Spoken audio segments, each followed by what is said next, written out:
ओइ कति मोबाइल चलाएको धेरै नचला आँखा बिग्रिला फेरि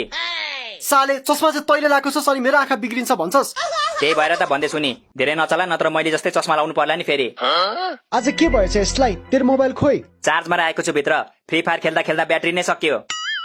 साले त्यही भएर पो ज्ञान दिँदै बसिरहेको रहेछ मोबाइलमा चार्ज भएको भए त तैले मलाई देख्दैन पनि थिइस् होला हैन त्यस्तो होइन के साथी मलाई तेरो माया लागेर भनेको के लाग्छ तँलाई मेरो माया लाग्छ भने अस्तिको मेरो 1000 रुपैयाँ फिर्ता दे थैट त्यति धेरै पनि लाग्दैन हौ अबे साले ओए धुर्मुसे आए जस्तो छ ढोका खोल्दै त जा धुर्मुसे आओस् कि माग्ने बुढा होस् म किन खोल्नु त खोल्न जा म मोबाइल चलाएर छु क्या खोल्दैन जा म पनि तैले मोबाइल चलाएको हेरिरहेको छु त खोल जा साले तू कि त ढोका खोल कि त अहिलेको अहिले मेरो 1000 रुपैयाँ दे ल ल खोलिदिन्छु धेरै सान नदेखा अब आएन लाइन पे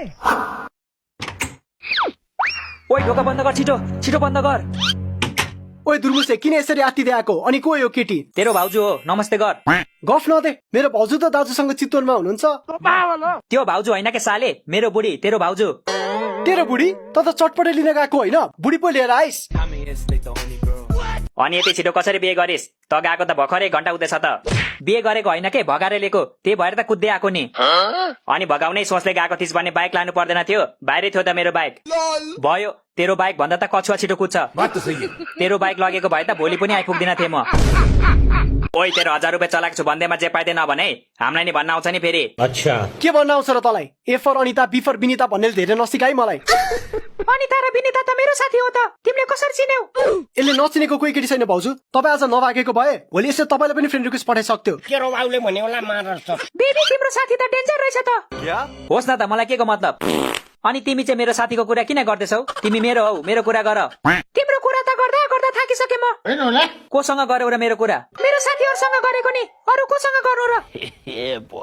अनि के भन्छ त साथीहरुले तेरो बीएफ त कस्तो ह्यान्डसम भन्छ होला है साले तू एकजनाले भनेको थियो तर अचम्मको कुरा त्यसले आँखा नै देख्दैन भाउजू एउटा कुरा सोधौं हुन्छ सोध न तपाईको कोही साथी सिंगल छ कि छैन के बोले भाइ छैन नि सबै प्याक भइसक्यो हो र केमा प्याक भयो बोरामा प्याक भयो कि ब्यागमा प्याक भयो प्याक भइसक्यो मतलब सबैको बीएफ छ भनेको के ए बुझे बुझे अनि कसैको पनि ताजा ताजा ब्रेकअप भएको छैन ब्रेकअप भएछ भने मलाई भन्नु ल तँलाई किन भन्नु त भाइटिका लाउन जाने उनीहरुसँग बोल्दा बोल्दै धेरै नबोले त जस्तो हो सबै केटीलाई बहिनी बनाउँदै हिँड्ने अनि के सबै केटीलाई बुढी बनाउँदै हिँड्छस् त अब त्यस्तो चाहिँ गर्नु हुँदैन है केटा हो बुढी भनेको घरमा एउटा हुनुपर्छ अनि कसैको घर नै 3-4 वटा छ भने चाहिँ अब घर नै 3-4 वटा छ भने त मैले के भन्न सक्छु र ए त्यसो भए तिम्रो 3-4 वटा घर भएको भए तिमी पनि 3-4 वटा बुढी ल्याउँथ्यौ त्यस्तो होइन के बेबी सबैको सोच कहाँ एउटै हुन्छ त मेरो 3-4 वटा घर भएको भए त सबै घरमा तिमीलाई रानी बनाएर राख्थे बुढीको अगाडि त भन्नु परिहाल्यो नि चोरले कहाँ म चोर हो भन्छ त बेबी उनीहरु तिम्रो साथी हो होइन नि बेबी यो मेरो बाउ हो अनि यो मेरो हजुरबाउ हो तिमी पनि कस्तो कुरा गर्छौ के साथी त हो नि तिमीलाई भगाएर एकैचोटी घर लान्छु होला त म घर लगिस् भने त जुन बाटो गएको त्यही बाटो फर्काइदिन्छ तेरो बाउले त्यही भएर त यहाँ लिएर आएको नि अब 1-2 हप्ता यहीँ बस्नु पर्ला म यहाँ बस्दिन मलाई होटल लैजाऊ अहिले होटल जाने पैसा छैन के बेबी पछि जानु पर्छ पैसा छैन रे अनि अस्ति त ब्याङ्कमा 10 लाख छ भनेको हैन 10 लाख त छ नि तर मेरो एकाउन्टमा छैन के बाबाको एकाउन्टमा छ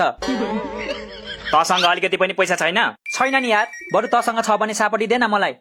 यसले मेरो 1000 रुपैयाँ त दिन सकेको छैन तँलाई सापटी कसरी दिन्छ त्यसो भए त दे नि त तसँग त होला नि मसँग चाहिँ पैसाको कुरा नगर साथी बरु किडनी सापटी माग म दिन्छु तर पैसा चाहिँ दिन सक्दिन म त्यस्तो नभन्न यार मलाई 20,000 सापटी दिइराख न म स्यालेरी आएपछि दिन्छु के तलाई मसँग नै जम्मा 15,000 छ तर 20,000 कसरी दिनु मैले चल झुट त्यसो भए त्यही 15,000 दे नि त म तलाई स्यालेरी आउने बित्तिकै दिन्छु के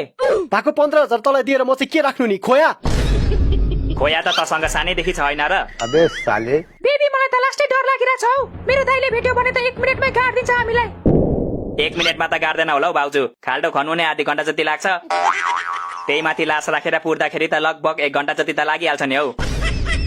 तँलाई मजाक लागिरहेछ हो यस्तो बेला साथीको हेल्प गर्नु त कहाँ हो कहाँ उल्टे मजाक गर्छस् यसको बाउ आमाले मजाक मजाकमै जन्माएको होला के यसलाई त्यही भएर जतिखेर नि मजाक गरी बस्छ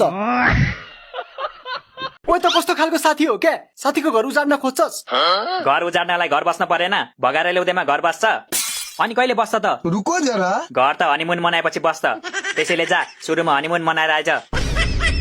यस्तै उटपट्याङ कुरा गरेर हो के तँलाई कुनै केटीले नबत्ताको नबत्ताओस् न त म आन्टी लभरलाई केटी किन चाहियो